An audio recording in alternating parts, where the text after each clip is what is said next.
চিরদিনই তুমি যে আমার আজকের পর্ব দেখতে হলে আমাদের চ্যানেলটি সাবস্ক্রাইব করে সম্পূর্ণ ভিডিও না টেনে দেখতে থাকুন। গল্পের শুরুতে দেখা যায় অপরাকে মীরা অপমান করায় উচিত শিক্ষা দিল আর্য মীরাকে।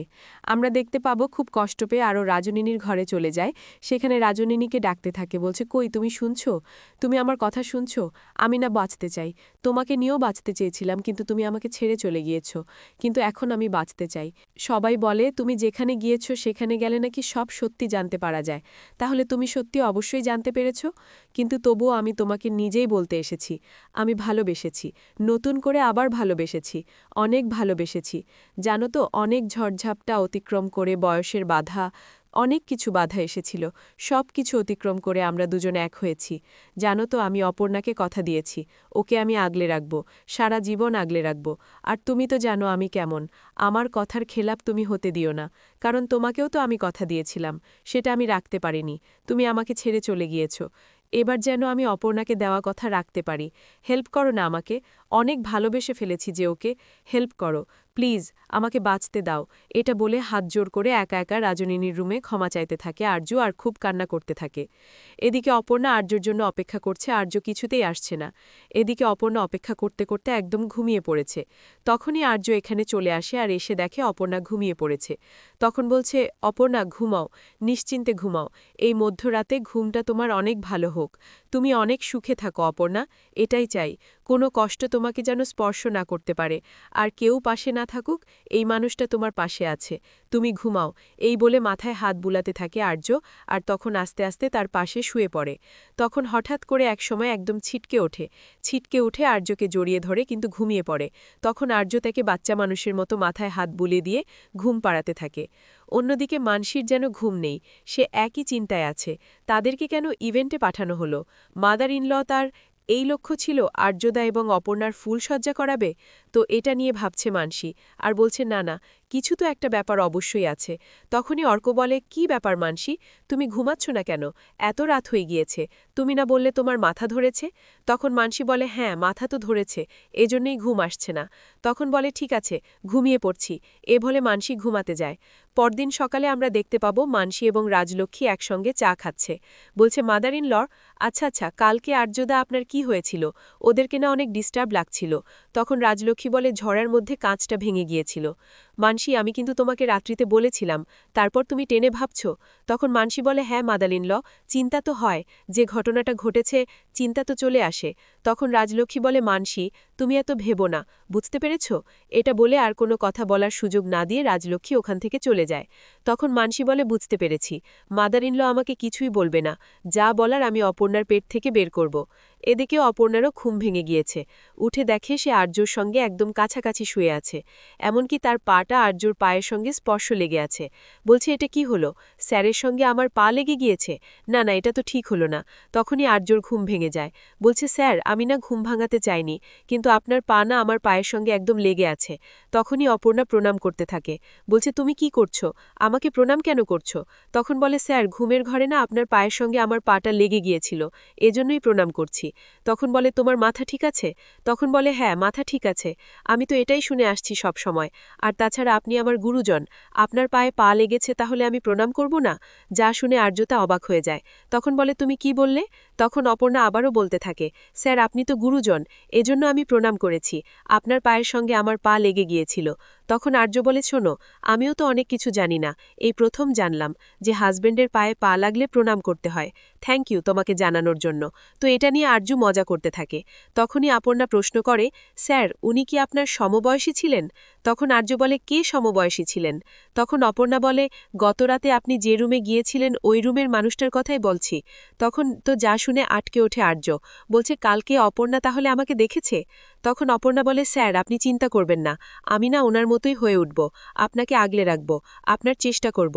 তখন তো আর্য আরও রেগে যায়, বলছে, কি বলে অপর্ণা, খবরদার এ কথা বলবে না, তুমি তোমার মতোই থাকবে, এই মানুষটাকেই আমি ভালোবেসেছি, বুঝতে পেরেছ, কারো মতোই হবে না। এটা বলে একদম আর্য অস্থির হতে থাকে, যা দেখে অপর্ণা তো অবাক হয়ে যায়। বলছে, স্যার আমার সঙ্গে এরকম কেন করছেন? স্যারের রাগ হওয়া দেখেছি, অনেকভাবে স্যারকে দেখেছি, কিন্তু আজকে মনে হচ্ছে স্যার ভয় পাচ্ছে, এই রূপটা স্যার স্যারের তো আমি দেখিনি, নতুন দেখছি। তখন অপর্ণা কান্না করতে থাকে। আর্য বলে, অপর্ণা এদিকে এসো, কান্না করো না, তোমাকে আমি এটাই বোঝাতে চাচ্ছি যে তুমি তোমার মতোই থাকবে। তুমি আমার সামনে দাঁড়িয়ে আছো, এই মানুষটাকে আমি ভালোবেসেছি, এই অপর্ণাকে আমি ভালোবেসেছি, কাজেই তুমি তোমার মতোই থাকবে, তোমার একটা নিজস্ব আছে, তুমি তোমার মতো বাঁচবে, বুঝতে পেরেছ? এটা কখনোই আর বলবে না, আমি তোমার জন্য না সব কিছু করতে পারি, সব পারি, বুঝতে পেরেছ? কিন্তু তুমি অন্য কারো মতোই হবে না। তো এরকম কথাই শুধু বলতে থাকে। তখন অপর্ণাকে জড়িয়ে ধরে কান্না করতে থাকে। তখন অপর্ণা বলে, বুঝতে পেরেছি স্যার, এজন্যই আপনি সবার থেকেই আলাদা। এটা বলে অপর্ণা আর্যকে জড়িয়ে ধরে কান্না করতে থাকে। তো দুজনে অনেক ইমোশনাল হয়ে পড়ে। তখনই ওইখানে কেউ দরজা নক করছে। আর্য তখন বিরক্ত হয়ে বলে, কে কে দরজা নক করছে? কিন্তু তার মা যে দরজার সামনে দাঁড়িয়ে আছে বুঝতে পারেনি আর্য। তখন রাজলক্ষ্মী বলে, আর্য আমি। তখন বলে, মা। দুজনে ঠিকঠাক মতো দাঁড়িয়ে পড়ে। আর্য গিয়ে দরজাটা খুলতে থাকে। তখন রাজলক্ষ্মী বলে, আর্য ভুল সময় চলে এসেছি, ঠিক আছে আমি না একটু পরে আসব।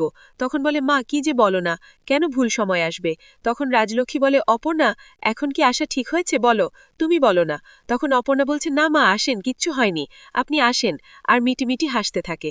তখন রাজলক্ষ্মী বলে, তোমরা দুজন এভাবেই হাসি খুশিতে থাকো, সারা জীবন থাকো, আমি এটাই দোয়া করি। আর কান্নাকাটি যেন না হয় আর্য, অনেক কষ্ট ভালো লাগে না। তখন বলে, মা কিচ্ছু হয়নি, তুমি বলো তো, তুমি সকাল সকাল অবশ্যই কোনো কাজ নিয়ে এসেছো, বলো কি কথা বলতে এসেছো? তখন বলে, কলকাতার বাইরের সেই গেস্টগুলো আজকে আসতে যাচ্ছে আর্য, আজকে তো আসবে তুমি জানো, এটাই মনে করিয়ে দিতে চেয়েছি। তখন বলে, হ্যাঁ মা, আমার তো নলেজের বাইরেই ছিল, ঠিক আছে তুমি সব আয়োজন করো, আমি আসছি, নিচে আসছি।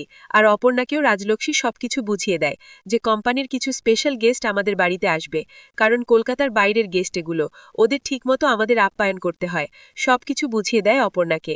এদিকে আর্য চলে এসেছে নিচে। মীরা, অর্কা এবং কিঙ্করকে সবকিছু বুঝিয়ে দেয় গেস্টদের সম্পর্কে।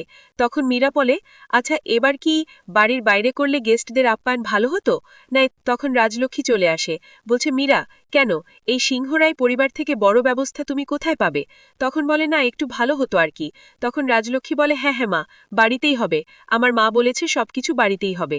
মীরা তখন বাড়তি কথা বলে আর্য চুপ করিয়ে দেয়, বলছে, শোনো আমার মা বলেছে এখানেই হবে। মীরা তখন বলে, ঠিক আছে, সবাই যখন চাচ্ছে তাহলে বাড়িতেই হোক, খাবারটা না হয় বাড়ি থেকে আনা হবে। তখন কিঙ্কর বাড়ি একটা হোটেলের নাম বলে দেয়। ওই মুহূর্তেই অপর্ণা বলে ওঠে, আচ্ছা গেস্টরা যখন বাড়িতেই আসবে, আমি একটা কথা বলতে পারি, ওনাদের জন্য আমি 2-1টা ডিশ রান্না করতে চাই, বেশি না 2-1টা ডিশ।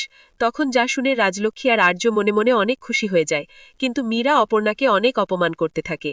মীরা বলে, অপর্ণা তুমি বুঝে বলছো, গেস্টের লিস্ট দেখেছ, তাছাড়া ওরা যে যে খাবার খায় এগুলো এখানে আয়োজন করা অসম্ভব। তো খাবারগুলোর নাম বলতে থাকে। আর তখন বলে, সরি, তুমি তো এসব নাম কখনোই শোনোনি, 5 নম্বর কলোনির মেয়ে, কিভাবে শুনবে? আর তুমি তো এগুলো রান্নাও করতে পারবে না। তুমি কি ভেবেছ তোমাদের বাড়িতে কেউ গেস্ট গেলে খিচুড়ি লাবড়া দিয়ে দিবে, ওরা তাই খাবে? তো অপমান করতে থাকে মীরা অপর্ণাকে। অনেক কষ্ট পায় অপর্ণা। তখন ইচ্ছে মতো উচিত শিক্ষা দিতে থাকে আর্য। বলছে, মীরা তোমাকে একটা কথা বলে নেই, ও জানে না, ঠিক আছে, ও জেনে নিবে, ও এ দাড়ির বউ, সবকিছু জেনে নিবে, তাই বলে তুমি ওকে এভাবে অপমান করতে পারো না। ও এখন এ বাড়ির বউ, আমার স্ত্রী, তুমি যদি এই বাড়িতে থাকো তাহলে ওকে সম্মান দিয়েই থাকবে, আর তা না হলে তুমি চলে যেতে পারো। তখন মীরা চলে যাবে। মানসী বলতে থাকে, মীরা তুমি এত বোকা কেন, ও রান্না করুক না, খিচুড়ি লাবড়া যাই রান্না করুক, আমরা মজা দেখব। তখনই চুপ হয়ে পড়ে দাঁড়িয়ে পরে মীরা, আর আরজুকে বলতে থাকে, আরজু সরি, আসলে তোমাদের ফ্যামিলি ফ্রেন্ড আসবে, আমার না থাকাই ভালো, এজন্য আমি চলে যাচ্ছি। তখন কিঙ্কর বলে, আরজু আসলে না গেস্টদের চিনে, এজন্য থাকলে ভালো হতো। তখন আরজু বলে, ওকে, তো আমি তো চলে যেতে বলছি না, ও যদি ভাগতে না পারে তাহলে চলেই যেতে পারে, খুব তো ওকে দরকার নেই তাই না? যা শুনে মীরা আরও অনেক কষ্ট পেতে থাকে। তো ভিউয়ার্স, তাহলে নেক্সট আকর্ষণীয় পর্বে আরও কি কি হতে চলেছে, এবার আরজু মীরাকে আরও কি কি শিক্ষা দিতে চলেছে, তো জানতে আমার সাথেই থাকুন। ধন্যবাদ। চিরদিনই তুমি যে আমার আজকের পর্ব দেখতে হলে আমাদের চ্যানেলটি সাবস্ক্রাইব করে সম্পূর্ণ ভিডিও না টেনে দেখতে থাকুন। গল্পের শুরুতে দেখা যায়